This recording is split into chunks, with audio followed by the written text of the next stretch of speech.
comprendre, c'est que les larmes sont l'expression de revers de la conscience. Les pleurs réveillent la conscience anesthésiée par le péché. Ils secouent l'âme et rétablissent une sensibilité aux choses de Dieu.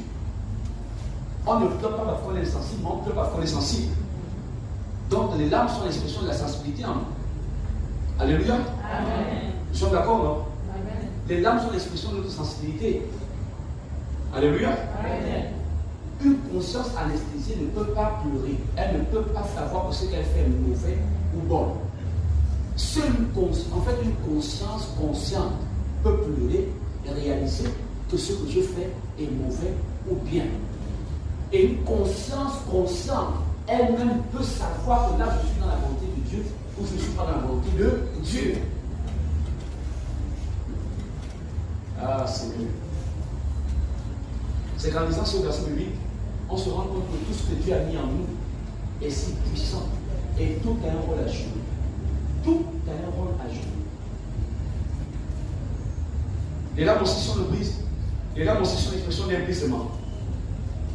Et ce brisement a pour mission d'apporter l'onction en nous.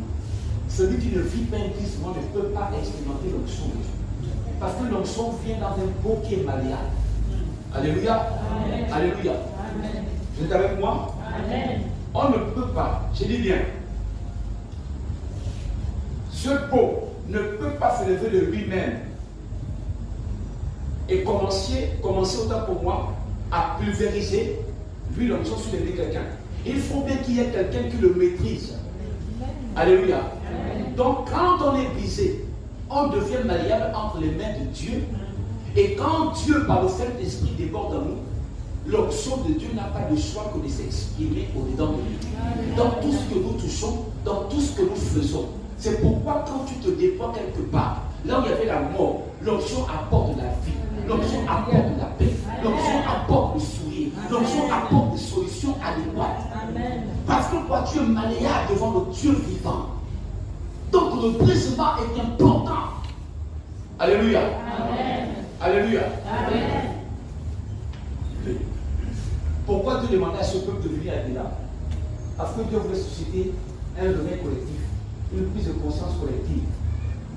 Bien aimé, pendant ce temps de prière, si en toi il n'y a pas ce désir profond, si en toi il n'y a pas de fatigue de la routine, des mêmes choses habituelles, je t'assure, il te sera compliqué de vivre un réveil.